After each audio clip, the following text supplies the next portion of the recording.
KKALAVI. Voici mon histoire, ce n'est pas seulement la mienne, c'est aussi celle de la bonté de Dieu envers moi, combien il m'a aimé, et comment il m'a révélé son salut. Laissez-moi vous la raconter. Mon enfance. Je suis né le vendredi, 15 juillet 1951, dans la famille d'un mullah, chef religieux musulman, dans le petit village de Cherukunu, à 7,5 km, de Malappuram, Kerala, aux Indes du Sud. Ma famille était respectée de toute la communauté pour l'intégrité de sa vie, sa piété et sa stricte observance des cérémonies et des rites religieux. L'une des activités essentielles de mon père était d'enseigner la lecture du Coran en arabe à nos voisins musulmans, et d'instruire notre propre famille. Je me revois assis sur les genoux de mon père, après la prière du soir, je l'écoutais réciter le Coran et me l'enseigner. L'activité quotidienne de la famille commençait de grand matin avec la prière et la récitation du Coran, les devoirs de la journée se terminaient avec d'autres récitations coraniques et la prière. La discipline stricte de nos parents dans ce domaine imprégnait aussi l'atmosphère de notre maison. À l'âge de 5 ans, on m'envoya à la plus proche, madrasa, école religieuse musulmane, pour y apprendre l'arabe, étudier la doctrine islamique et le Coran, et y recevoir l'éducation habituelle. Après y être resté durant 5 années, on m'envoya dans une école primaire à Kotakal, à 3 km, de la maison, où j'ai passé 1 an et demi. Toutefois, je n'ai pu achever ma scolarité, en voici les raisons. Une JOURNEEMOUVEMENTEE. Un samedi, jour de marché à Kotakal, alors que mes amis et moi-même revenions à la maison après l'école, nous vîmes une grande foule rassemblée à la porte du marché. Cette foule était attirée par des chrétiens qui prêchaient leur foi. Ils racontaient des épisodes de la vie de Jésus. En utilisant un tableau de feutre et des figurines, ils distribuaient également de la littérature chrétienne. Au début nous avons ri, et nous nous sommes moqués de ces chrétiens, mais quand ils ont commencé à vendre leurs livres, nous avons, nous aussi, acheté 2 brochures. La mienne s'intitulait « Le cœur de Pâques », celle de mon ami, « Le chemin du salut ». Sur le chemin du retour et tout en parlant de ces livres et des chrétiens, mon ami déchira son exemplaire en morceaux. Pour ma part, j'ai conservé ma brochure malgré le mépris que j'avais pour les chrétiens, que nous, musulmans, appelons Nasara. Arrivé à la maison, je pris Le cœur de Pâques, et je commençai à le lire dans un endroit tranquille. Il racontait une conversation intéressante entre un chrétien et un jeune homme, c'était une belle histoire. Mais, pendant que je lisais, je me demandais si le Jésus de cette brochure était le même, Issa, que celui que nous, musulmans, considérons comme un prophète, ou s'il s'agissait de quelqu'un d'autre. Le Jésus de cette brochure était différent, me semblait-il, de celui, Issa, du Coran et de la foi islamique, car Jésus y était présenté comme capable de pardonner les péchés. Et c'est justement ce pardon, rendant le garçon de l'histoire meilleur, qui augmentait mon amour pour Jésus. Quand le récit mettait l'accent sur la triste condition spirituelle du cœur de ce jeune, il me semblait que Christ s'adressait également à moi. En fait, je constatais que mon cœur était dans un état pire que celui de ce jeune homme, et je me demandais comment je pourrais être guéri de cette maladie spirituelle. Sans doute la brochure offrait-elle le remède, mais je le rejetais, parce que ma foi islamique n'admettait pas que le prophète, Issa, Jésus, puisse pardonner les péchés, Dieu seul le pouvait. Cependant, il m'était impossible de me dégager de la force de l'argumentation de cette brochure. Elle avait éveillé en moi l'inconfortable réalité de mon état de péché. Quel serait, dans ces conditions, mon sort au moment de la mort et au jour du jugement, auquel personne ne peut échapper. Je décidai d'en apprendre davantage sur Jésus au moyen d'un cours par correspondance qui m'était proposé dans la brochure. ETUDESULTERIEURES. Le cours me fut rapidement envoyé, mais malheureusement, le facteur le donna à mon oncle pour qu'il me le remette. Ce dernier l'ayant ouvert, y découvrit son contenu chrétien. Le lendemain, il le montra à mon père et à mes autres oncles. Ils décidèrent de mettre un terme à cette étude avant même qu'elle n'ait commencé. Le même soir, lorsque je revins de l'école, mon père m'attacha à un pilier de la véranda de notre maison et se mit à me battre avec un bâton jusqu'à ce que je fus effondré. Le lendemain matin, il m'appela pour me parler avec amour. Il me dit, nous, musulmans, nous ne devons pas lire ce genre de livres. Ils sont, haram, interdits, en particulier les livres des chrétiens. Ces livres sont si attrayants que nous deviendrions chrétiens si nous les lisions. Qu'arriverait-il alors à notre famille? Cela affecterait notre vie entière. Notre communauté nous rejetterait et ce serait une malédiction sur l'islam. Je promis à mon père de ne plus jamais lire ces livres.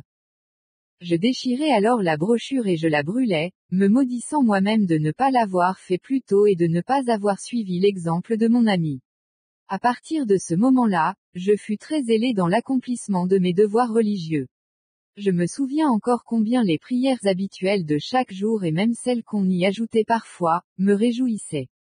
Cependant, au fur et à mesure que les jours passaient, chaque fois que je me souvenais de cette brochure et que je réfléchissais à l'état de mon cœur, mon esprit n'était pas en paix. Comment pouvais-je oublier le nom de Issa, Jésus, alors même que je le retrouvais souvent, lorsque je récitais le Coran tout au long des prières de la journée. Cela m'encouragea à faire une étude sur Issa, Jésus, dans le Coran et dans d'autres livres musulmans, tels que le Qissa al-Anbiya, Histoire des prophètes. Malgré ma connaissance limitée de l'arabe, je persévérais dans cette tâche avec l'aide de Youssouf Mavlaoui, professeur musulman dans une école arabe, ami très proche de ma famille et qui était notre voisin. Je découvris que Issa, Jésus, occupait une place importante aussi bien dans le Coran que dans Al-Hadith, la tradition musulmane, et notamment, me semblait-il, il occupait une place plus importante que le prophète Muhammad, dans le Coran. Bientôt, notre ami Mavlaoui autant que ma famille, pris de soupçons devant mon désir d'en savoir plus au sujet de Issa, Jésus, me suggérèrent gentiment de me concentrer davantage sur Muhammad. Là encore, les passages coraniques qui se référaient à Issa, Jésus, à sa naissance unique et à ses actions merveilleuses, continuaient à m'étonner. Les anges dirent, ô Marie, Allah t'annonce la bonne nouvelle d'un verbe émanant de lui dont le nom est le Messie, Issa, fils de Marie, qui sera illustre en ce monde et dans la vie future, il est au nombre de ceux qui sont proches d'Allah. Dès le berceau, il parlera aux hommes comme un vieillard, il sera au nombre des justes. Marie répondit, Mon Seigneur. Comment aurais-je un fils, nul homme, mortel, ne m'a jamais touché. Ainsi, répondit-il, Sikh, Allah crée ce qu'il veut. Quand il décrète une affaire, il dit seulement à son propos, soit, et elle est. Allah lui enseignera le livre, la sagesse, la Torah et l'évangile, et le voilà prophète, envoyé aux fils d'Israël, disant, Je viens à vous avec un signe de votre Seigneur. Je vous crée d'argile, comme une forme d'oiseau. J'y insuffle la vie, et il est, oiseau, avec la permission d'Allah. Je guéris le muet et le lépreux, je ressuscite les morts, avec la permission d'Allah. Je vous aviserai de ce que vous mangez et de ce que vous amassez dans vos demeures. En vérité, en cela, est certes un signe pour vous, si vous êtes croyants. Je vous suis envoyé déclarant véridique ce qui a été donné avant moi, de la Torah, afin de déclarer pour vous licite une partie de ce qui avait été pour vous déclaré illicite. Je suis venu à vous avec un signe de votre Seigneur. Soyez pieux envers Allah et obéissez-moi. Surat Al-Imran, la famille d'Imran 3,45-50. Je remarquai également que le Coran se référait spécialement au Taura, Ancien Testament, et à l'Injil. Injil peut signifier Évangile ou Nouveau Testament, exhortant les hommes à croire en eux parce qu'ils sont une direction et une lumière. Surat Al-Maïda, la table servie 5,46. Un autre verset en particulier revenait souvent à mon esprit. Si tu es dans un doute au sujet de notre révélation, interroge ceux qui ont lu le livre avant toi. Certes, la vérité est venue à toi, de ton Seigneur. Ne sois donc pas parmi les sceptiques. Surat Yuna, Jonas 10,94. Lorsque je lisais ce verset, je me rappelais les chrétiens et de la brochure. Selon l'islam, les chrétiens sont aussi, al-Kitab, les chrétiens et les juifs qui croient à la Bible. Si le Coran encourageait Muhammad à partager ses doutes avec des chrétiens, comment moi-même n'y aurais-je pas été incité? Cependant, je sentais qu'il était difficile de m'approcher des chrétiens avec lesquels j'avais si peu de contact. Ma famille aurait difficilement approuvé. À Malapuram se trouve un hôpital missionnaire chrétien. Un jour, mon ami Abdullah et moi-même décidâmes d'y aller en cachette. À notre arrivée, le pharmacien de l'hôpital, Monsieur Kounia, nous dirigea gentiment vers le missionnaire. Nous étions jeunes et inquiets et nous ne savions pas ce qui allait se passer. Mais le missionnaire nous accueillit amicalement et nous mit à l'aise. Après quelques minutes de conversation, le missionnaire suggéra que nous assistions aux leçons de l'école du dimanche, et c'est ainsi qu'il nous conduisit à la salle de lecture chrétienne. Là, nous rencontrâmes le responsable, Monsieur C. R. Georges. Plus tard, il devint un ami très proche et un vrai frère qui m'aida dans différents problèmes. Je fus inscrit à un cours par correspondance sur l'Injil de Jésus-Christ, Évangile de Jean. Nous assistions tous les deux à l'école du dimanche pendant quelques semaines, à l'insu de nos parents. Parfois, très aimablement, Georges nous payait le billet de car pour revenir chez nous, d'autres fois, nous faisions à pied les 5000, environ 7,5 km. Un jour, quelques-uns de nos voisins nous aperçurent. Quand ils eurent questionné et battu Abdullah, il leur révéla finalement notre activité secrète. Le lendemain soir de retour de l'école, j'aperçus ma mère et ma petite sœur qui pleuraient. Elles savaient que mon père avait déjà préparé quelque chose pour moi. Comme j'entrais dans la maison, mon père apparut brusquement, en criant. Il m'attrapa, m'attacha, me coucha près d'un mur pour me battre et me frotter le visage et les yeux avec du piment vert moulu, me demandant sans arrêt pourquoi je lisais de la littérature chrétienne et m'associais avec des chrétiens. Ma mère s'était évanouie. Un peu plus tard, avec l'aide d'une voisine et de ma belle-sœur qui avait pitié de moi, je fus conduit au réservoir d'eau et lavé. Le matin suivant, mon père m'appela et me demanda de répéter la confession de foi musulmane, il n'y a pas d'autre Dieu que Allah et Muhammad est son prophète.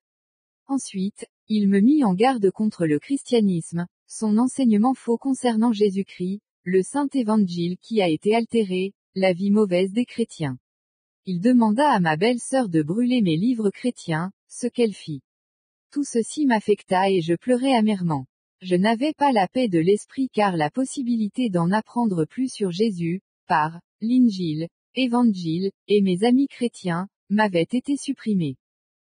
En retournant à l'endroit où on avait brûlé, le cœur de Pâques, je regrettais amèrement la destruction de cette brochure, et, repensant à la conversation qu'elle rapportait, j'éprouvais la même tension, la joyeuse expérience du pardon de ce jeune et le lourd fardeau du péché qui était dans mon cœur. Étant musulman, j'avais appris que chacun était personnellement responsable de ses péchés, et que personne ne pouvait porter le fardeau d'un autre, Sourate Al-An'am troupeau 6,164. Comment alors Jésus peut-il pardonner à quiconque le lui demande? Néanmoins, je priais Dieu pour être guidé dans l'avenir. La conscience de mon propre péché ne me quittait jamais, elle rongeait mon cœur continuellement. Au bout de 2 semaines, j'éprouvais un très vif désir de revoir mes amis chrétiens avec qui j'aurais pu partager mes difficultés et mes doutes. Le missionnaire m'encouragea alors en répondant à mes questions sur les croyances et les pratiques chrétiennes. La majorité de ses réponses me satisfaisaient parce qu'il connaissait le Coran et la foi musulmane. Je revins à la maison avec un exemplaire du Nouveau Testament, Injil, que mon ami, Monsieur Georges m'avait offert. Bien que très heureux d'être en possession de cet exemplaire, j'avais peur qu'un membre de ma famille ne le trouve.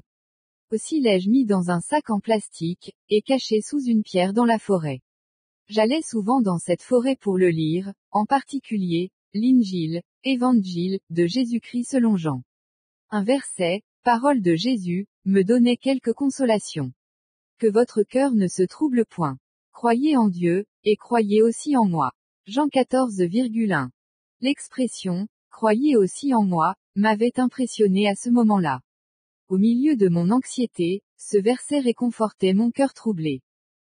Le dimanche suivant en allant à l'école du dimanche, je remarquai que mon oncle était dans le même autobus que moi. Je tremblais à la pensée de ce que mon père m'aurait fait si mon oncle le lui avait rapporté. Néanmoins, j'assistais à l'école du dimanche et je passais un moment avec le missionnaire. Avant de rencontrer mes nouveaux amis chrétiens, j'avais été fortement mis en garde contre les chrétiens à cause de leur soi-disant manque de dignité. Aussi surveillais-je attentivement le caractère du missionnaire, sa façon de vivre et son attitude envers les musulmans, et je découvrais ainsi que les accusations portées contre les chrétiens ne s'appliquaient certainement pas à lui. Ceci me donna à réfléchir. Son amour était-il plus grand que celui des musulmans? Jésus, le Messie, avait-il fait plus pour lui que mon prophète n'avait fait pour moi? J'étais perplexe parce que j'avais la conviction qu'à part les musulmans, tous les autres hommes, y compris les Nassaras, chrétiens, qui croient en Dieu et au Messie étaient des koufars, incroyants ou impies, rejetés par Dieu, ainsi que le dit le Coran. Oui, ceux qui disent, Allah est le Messie, fils de Marie, sont impies.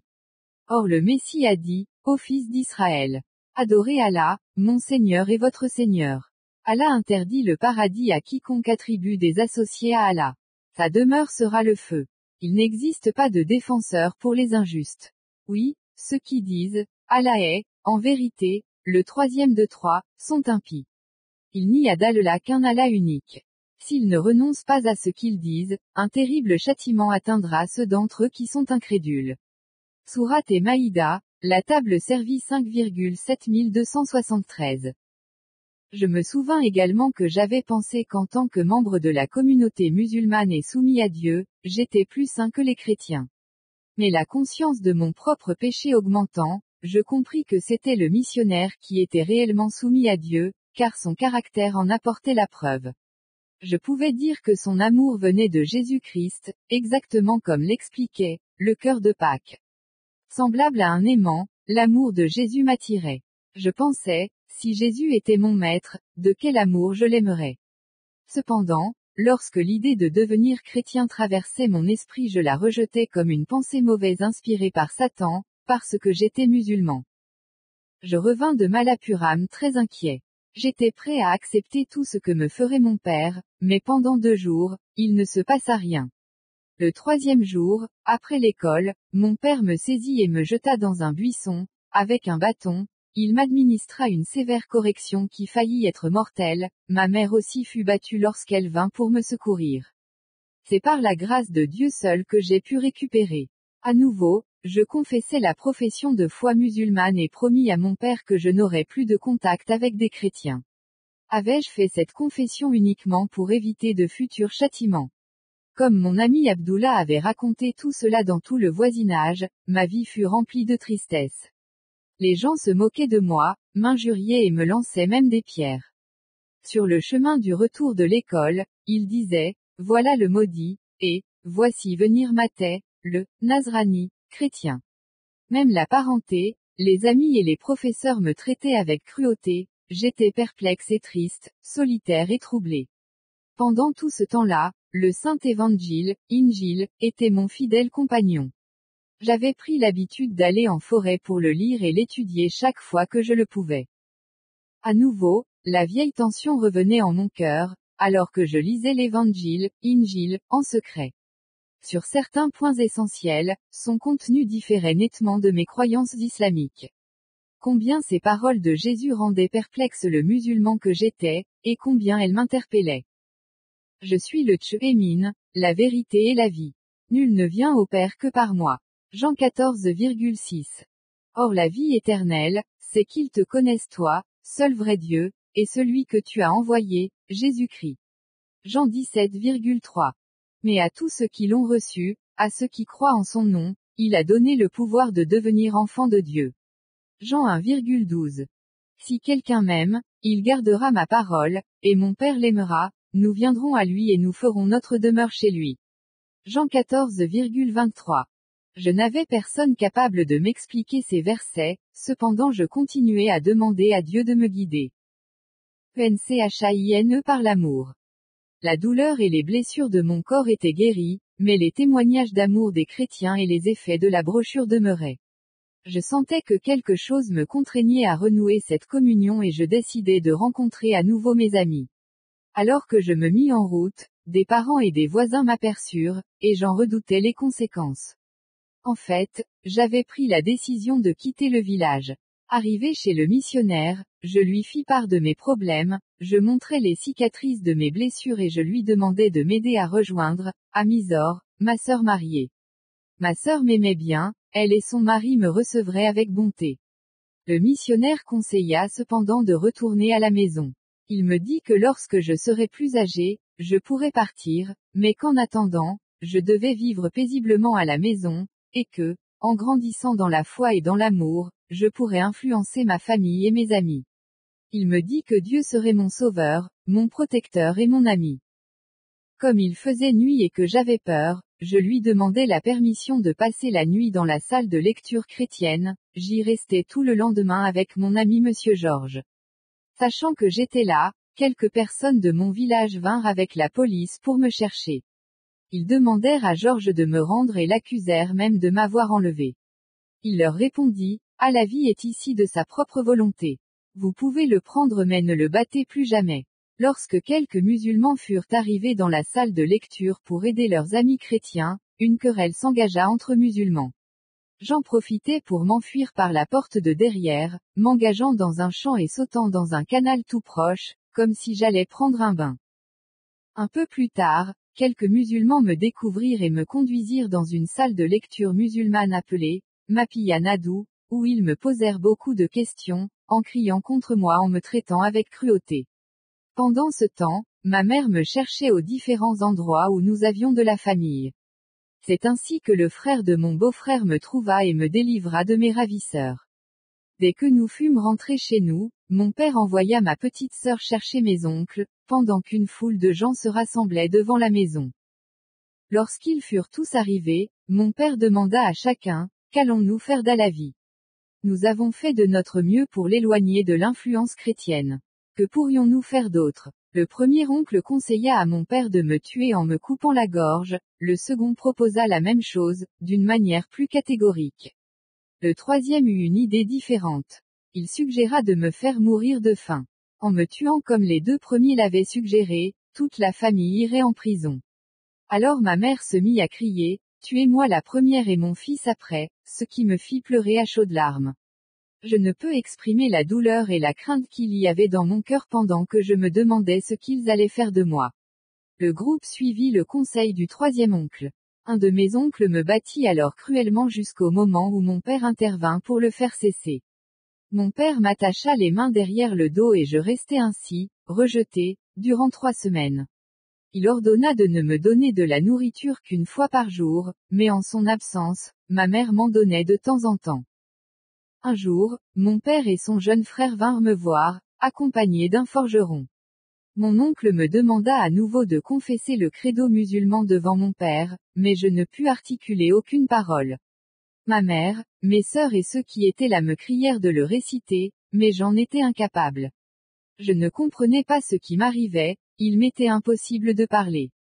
Finalement, comme il en avait reçu l'ordre, le forgeron mit 2 anneaux de fer et une chaîne à mes jambes et les verrouilla. Je restai enchaîné ainsi les 6 semaines qui suivirent. Mon ancien ami, Abdullah, qui avait déchiré sa brochure, vint me voir et me demanda ce qui m'avait conduit là. Je savais que c'était à cause de la brochure. Je ne lui répondis pas. Mais pendant que j'étais couché, enchaîné, je me rappelais ces autres paroles du Nouveau Testament, Injil. Que votre cœur ne se trouble pas. Croyez en Dieu et croyez en moi. Jean 14,1. Vous connaîtrez la vérité, et la vérité vous affranchira. Jean 8,32. Était-ce une manière de me moquer de moi-même tandis que je regardais mes chaînes et que je me rappelais ces paroles de Jésus? Peut-être dans une telle situation, expérimente-t-on mieux le réconfort de Jésus. Il était très près de moi, plus près même que lorsque je lisais secrètement dans la forêt ces paroles du Nouveau Testament, Injil. Dieu me délivre. Au bout de 6 semaines, je m'échappais avec l'aide d'un cousin, parent de ma mère. Un jour, alors qu'il n'y avait personne à la maison, il força mes chaînes. Après cela, on me laissa libre, car personne ne voulut m'enchaîner à nouveau.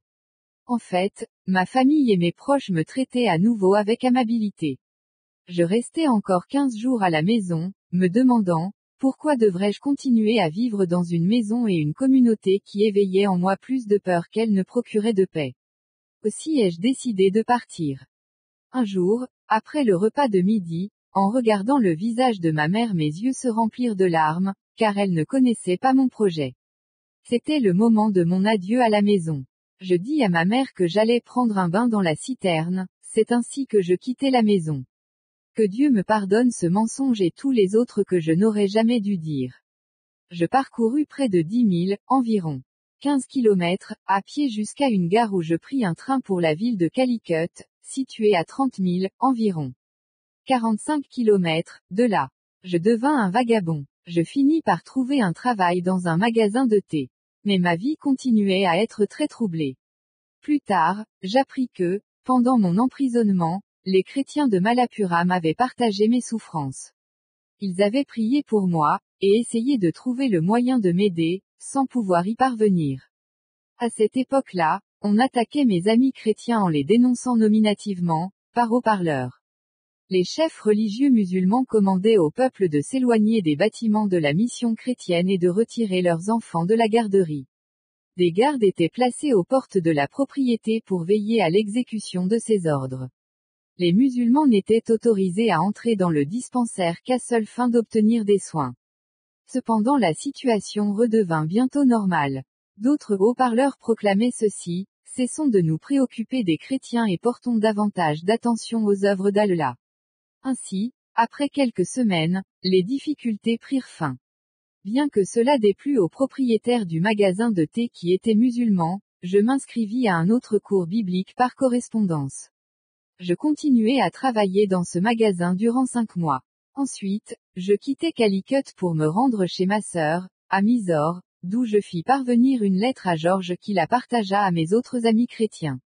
Ils apprirent ainsi, pour la première fois, que Dieu m'avait délivré de mes liens. Je terminai ma lettre comme suit: je vais très bien. Je prie toujours la prière du Seigneur. Après avoir travaillé 1 an à Mysore avec mon beau-frère et 18 autres mois sur un navire marchand, dont le point d'attache était Calicut, je retournai à Malappuram. À cette époque, je rencontrai une nouvelle fois Georges et pus jouir de la communion de monsieur le pasteur Chelayan et son épouse, qui étaient heureux de me voir et me reçurent à bras ouverts. Il ne me fut pas possible de rencontrer le missionnaire, il était rentré dans son pays natal. De là, je retournai à Mysore où mon beau-frère me prit à nouveau avec lui pour l'aider dans son hôtel. Grâce à sa recommandation, j'obtins d'être engagé par le service du télégraphe, comme apprenti sur les lignes. Mais là, je fus touché par un autre malheur, des problèmes de hanche m'obligèrent à abandonner ce travail. Je décidai donc de retourner à Malabar pour un traitement médical. À ce moment-là, Georges travaillait dans l'hôpital missionnaire, il contribua à ce que j'obtienne un examen médical. Le missionnaire, qui dans l'intervalle était retourné aux Indes, fut très heureux de me voir et me demanda de lui raconter tout ce qui m'était arrivé depuis le moment où j'avais été enchaîné jusqu'à mes derniers déplacements. Il me parla de toutes les personnes qui avaient prié pour moi, il me donna ensuite une lettre de recommandation pour un autre missionnaire qui pourrait m'aider à améliorer mon état de santé grâce à ce missionnaire et à un docteur. Je fus soigné à l'hôpital missionnaire de Vellore. De retour de l'hôpital, je fus admis à participer pour 3 mois à Mysore à une croisade qui œuvrait de maison en maison aux Indes, distribuant des traités et partageant la bonne nouvelle de Christ. Lorsque ma sœur et mon beau-frère apprirent cela, ils furent très irrités et me firent savoir qu'ils ne m'accepteraient plus chez eux. Le missionnaire me trouva un logis chez un pasteur, le Rêve Paramewaran et sa famille à Gundulupet. Ce fut une merveilleuse expérience de passer ce temps avec eux et d'avoir, pendant 4 mois, la possibilité d'étudier la doctrine chrétienne. Après cela, je me joignis à une équipe de l'église évangélique luthérienne, et pendant une année, nous distribuâmes de la littérature chrétienne dans plusieurs régions des Indes du Sud, en bibliobus. Dieu me conduisait ainsi dans son service. Comme j'étais désireux d'étudier la Bible plus à fond, je m'inscrivis à un cours biblique de l'école biblique Concordia à Nagercoil, en juin 1970. Je me rappelle la joie profonde que j'ai éprouvée d'avoir eu cette possibilité d'étudier la Bible. Dans la bibliothèque de l'école, je trouvais plusieurs bons livres sur l'islam, qui m'aidèrent à élucider beaucoup de mes doutes. J'ai trouvé la LUMIERE. Au collège j'avais la possibilité d'étudier de façon approfondie la personne et l'œuvre de Christ. Je le fis en relisant les passages du Coran qui parlent de lui, à la lumière de ma foi grandissante en Jésus et de ma connaissance accrue de la Bible. Je cherchais à résoudre un problème auquel je n'avais pas encore de réponse. Comment Jésus pouvait-il être sans péché et avoir l'autorité pour pardonner les péchés des autres? Il est difficile de ne pas s'arrêter devant l'absence de péché en Jésus, au vu de ce que le Coran dit du péché des autres prophètes. Ainsi, s'adressant en particulier à Muhammad, le Coran dit: Oui, nous t'avons accordé une éclatante victoire afin que Allah te pardonne tes premiers et tes derniers péchés, qu'il parachève sa grâce en toi, qu'il te dirige sur la voie droite. Sourate Al-Fat, la victoire 48,1 et 2. Puisqu'aucune âme chargée de péché ne peut porter le fardeau d'une autre, Sourate Fatir Créateur 35,18, comment Jésus ou tout autre prophète peut-il porter le fardeau d'un autre? Mais le Coran, citant l'ange Gabriel, dit du Messie, fils de Marie: Je ne suis que l'envoyé de ton Seigneur pour te donner un enfant pur, Sourate Maryam Marie 19,19.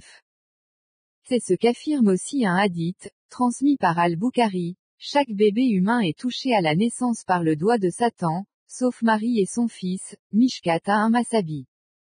La Bible aussi indique clairement la pureté et la nature sans péché de Jésus quand il dit à ses adversaires: Qui de vous me convaincra de péché?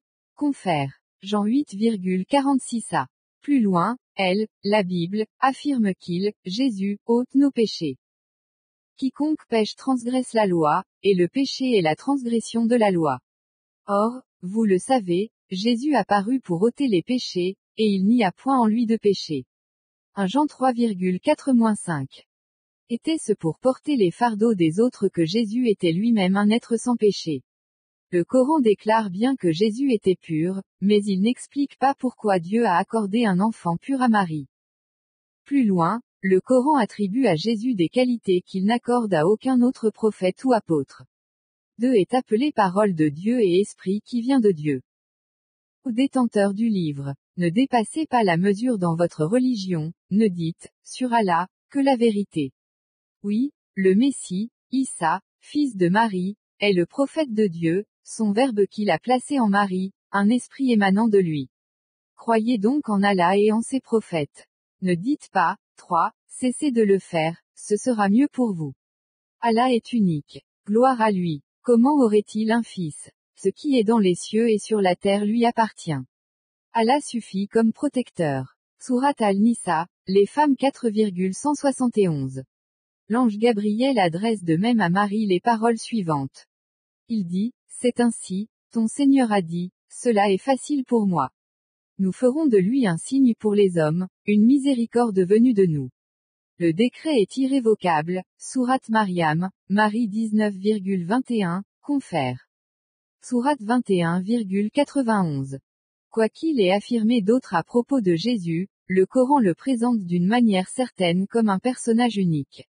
En effet, dans sa relation avec Dieu, il apparaît comme parole de Dieu et esprit de Dieu. En outre sont uniques ses activités créatrices, ses guérisons, ses miracles de résurrection, Sourate Al-Imran, la famille de Imran 3,49, son ascension au ciel et sa présence au ciel aujourd'hui.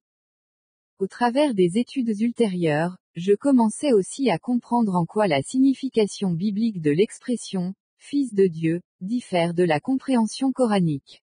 Le Coran nie que Dieu est engendré, au sens physique, lam yalid wa lam yulad. Dans ce sens-là, la Bible aussi rejette l'expression « Fils de Dieu ». Toutefois, il m'était possible d'accepter et de comprendre l'attribut « Fils de Dieu » que donne la Bible, pour Jésus, à condition de le prendre au sens spirituel, de la même manière que je comprends l'attribut « Parole de Dieu ».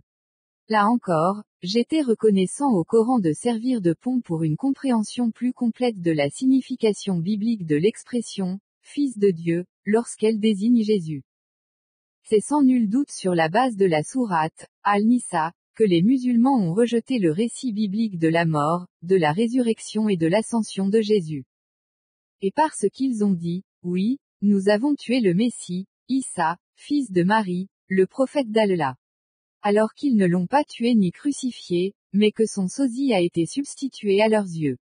Ceux qui sont en désaccord à son sujet restent dans le doute, ils n'en ont pas une connaissance certaine, ils ne suivent qu'une conjecture, ils ne l'ont certainement pas tué, mais Allah l'a élevé vers lui. Allah est puissant et juste, Sourate Al-Nisa, les femmes 4,157-158. Dans d'autres passages, le Coran se réfère à la mort de Isa, Jésus, mais les interprètes musulmans proposent des opinions contradictoires sur quelques-uns de ces versets significatifs, traduits par Masson. Que la paix soit sur moi, le jour où je naquis, le jour où je mourrai, le jour où je serai ressuscité, Sourate Maryam, Marie 19,33. Voir tout le passage 19,1 à 36.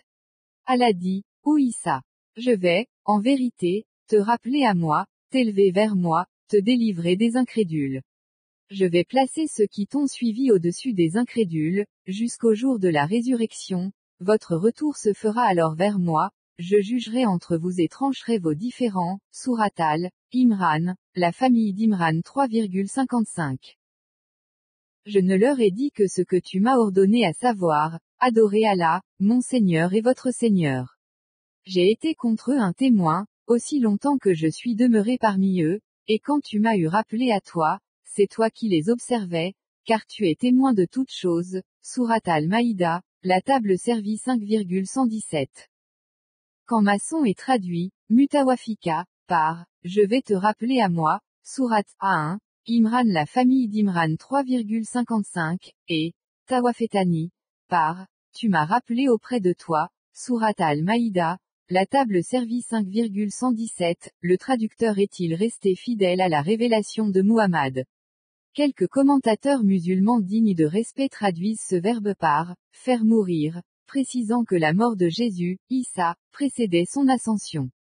Par exemple dans sa traduction du Coran en langue française, Muhammad Hamidullah traduit, Sourate Al-Imran, la famille d'Imran 3,55, par, je vais t'achever et t'élever vers moi, et, Sourate Al-Maïda, la table servie 5,117, par, puis quand tu m'as achevé, en ajoutant une variante, quand tu m'as achevé, par la mort.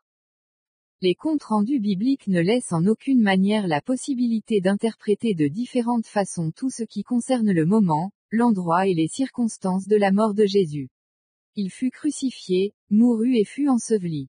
Sa crucifixion eut lieu hors des murs de Jérusalem, du temps de Pilate, gouverneur de Judée. Tous ces faits sont historiques. De nombreuses fois, la Bible fait référence à la mort de Jésus de façon explicite et sans ambiguïté, en montrant toute la portée. C'est la réflexion sur la vie de Jésus, née de la confrontation du Coran avec l'Évangile, Injil, qui m'a apporté la lumière sur ces choses. Non seulement tous ces passages coraniques révèlent la relation spéciale que Jésus, Isa, a avec Dieu, mais ils indiquent aussi avec certitude le but particulier de Dieu en envoyant Jésus, Isa, sa parole et son serviteur, dans ce monde pécheur.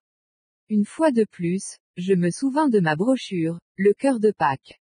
J'en conclus que Dieu a donné sa parole de pardon à tous les pécheurs par Jésus, Isa, seul, au moyen de sa mort sur la croix et de sa résurrection.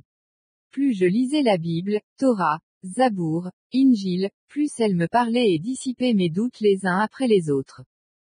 Une question me laissait cependant perplexe, qu'en était-il de Muhammad dont la venue, selon le Coran, aurait été prophétisée par Jésus, Isa. Isa, fils de Marie, dit, ô fils d'Israël, je suis l'apôtre d'Allah envoyé vers vous, déclarant véridique ce qui, de la Torah, est antérieur à moi et annonçant un apôtre qui viendra après moi, dont le nom sera Ahmad. Mais lorsque celui-ci vint à eux avec des preuves incontestables, ils dirent, voilà une sorcellerie évidente. Sourate Al-Saf, le rang 61,6. Le mot arabe, Ahmad, a la même racine significative que le mot Muhammad. Ce passage n'indique-t-il pas que Jésus, Isa, ait annoncé d'avance la venue de Muhammad? C'est en tout cas ce qui m'avait été enseigné et que j'avais cru. En faisant des recherches dans la Bible, j'ai dû constater qu'il ne s'y trouvait aucune allusion à Muhammad. De leur côté, mes professeurs confirmèrent cette constatation. Toutefois, je trouvais un commentaire musulman du Coran qui se référait à plusieurs passages bibliques pour étayer cette interprétation de la sourate Al-Saf, le rang 61,6. Voici le passage de l'Évangile, Injil, principalement cité. Et moi, je prierai le Père, et il vous donnera un autre consolateur, afin qu'il demeure éternellement avec vous. Jean 14,16. Le commentateur en question affirme que le texte grec original employait le mot Périkloutos, le loué, ou Armad, et non Paraklétos, le consolateur, et que par cette substitution, les chrétiens ont cherché à supprimer l'allusion à Muhammad. Comme je ne connaissais pas le grec et qu'il m'était extrêmement difficile de renoncer à ma foi en Muhammad, en tant que prophète, je me trouvais dans une situation inextricable. Muhammad tenait toujours une grande place dans mon cœur et je sentais que j'aurais abandonné n'importe quoi plutôt que ma foi en lui. Je posai la question au professeur de grec, il me répondit que le terme « Périkloutos » ne figurait nulle part dans le texte grec de Saint Jean. Il m'expliqua clairement le sens du mot biblique original, Paraklétos, et comment la promesse de Jésus, Issa, Jean 14,16, s'était accomplie par la venue de l'Esprit Saint, acte 2,1-11, qui habite depuis lors avec le peuple de Dieu comme son consolateur et son guide. Je soumis également le problème à Dieu, lui demandant de m'éclairer dans mes doutes. Un soir, je me couchai après avoir prié. Au milieu de la nuit, alors que je ne pouvais trouver le sommeil, j'entendis comme une voix qui disait, « Lève-toi et lis ». Je crus que c'était seulement le fruit de mon imagination. Mais je l'entendis encore et encore. Je me levai, ouvris la Bible et lus à plusieurs reprises ce passage. Si vous m'aimez, gardez mes commandements. Et moi, je prierai le Père, et il vous donnera un autre consolateur, Paraklétos, afin qu'il demeure éternellement avec vous, l'Esprit de vérité, que le monde ne peut recevoir parce qu'il ne le voit point et ne le connaît point, mais vous, vous le connaissez, car il demeure avec vous et il sera en vous. Jean 14,15 L7. Au cours de cette lecture, plusieurs questions me vinrent à l'esprit. Avais-je lu dans le Coran ou le Hadith que Muhammad est l'Esprit de vérité qui demeure avec moi éternellement, un consolateur que le monde ne peut voir et ne connaît pas, et qui habite en moi? Non. Dès ce moment, je compris que ces paroles de l'Évangile, Injil, n'étaient pas une prophétie annonçant la venue d'un autre prophète et ne faisaient pas allusion à un humain.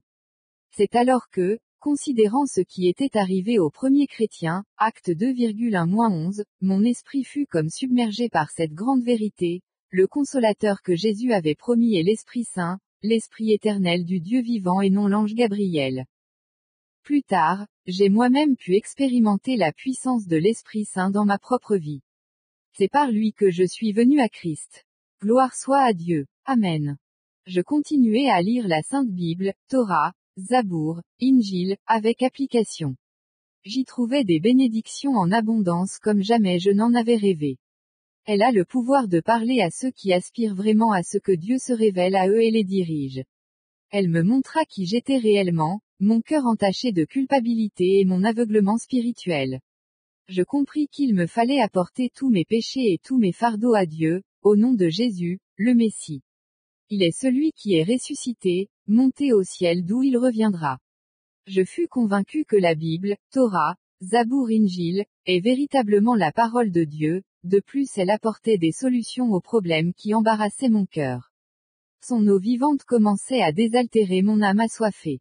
Je découvrais ce que je n'avais jamais trouvé auparavant dans mon expérience religieuse. Je fus convaincu que dans la Sainte Bible étaient rapportés de manière exacte et fidèle les enseignements et les œuvres de Jésus le Messie, le mystère de la résurrection, son ascension, sa seconde venue, ainsi que les autres doctrines qu'auparavant je ne pouvais comprendre et que j'avais parfois même niées.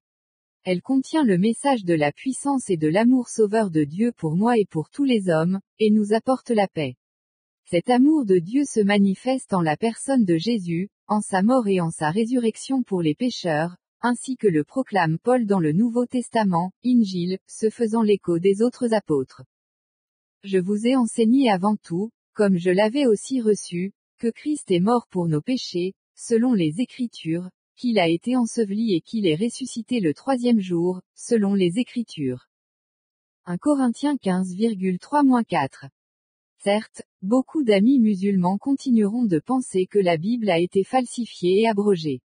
Que celui dont l'âme est remplie d'une crainte respectueuse devant la sainteté de Dieu et dont le cœur est chargé par le péché, étudie la Bible, réfléchisse sérieusement à son message, et en tire les conséquences pour lui-même comme je l'ai moi-même fait.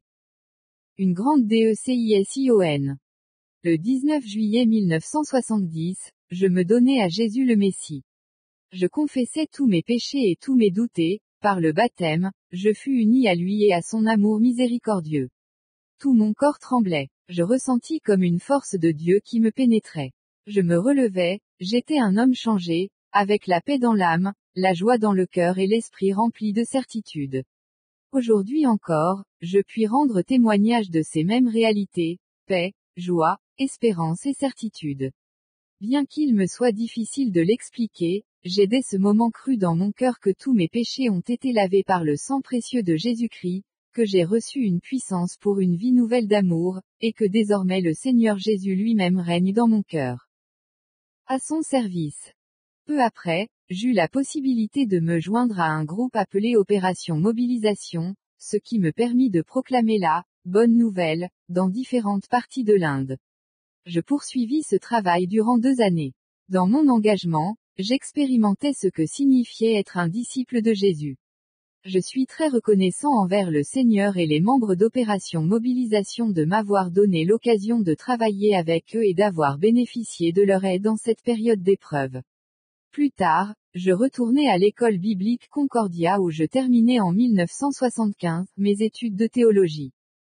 J'ai aujourd'hui un ardent désir de présenter la bonne nouvelle de la lumière de Dieu à mon propre peuple partout où il se trouve, et en particulier dans ma région.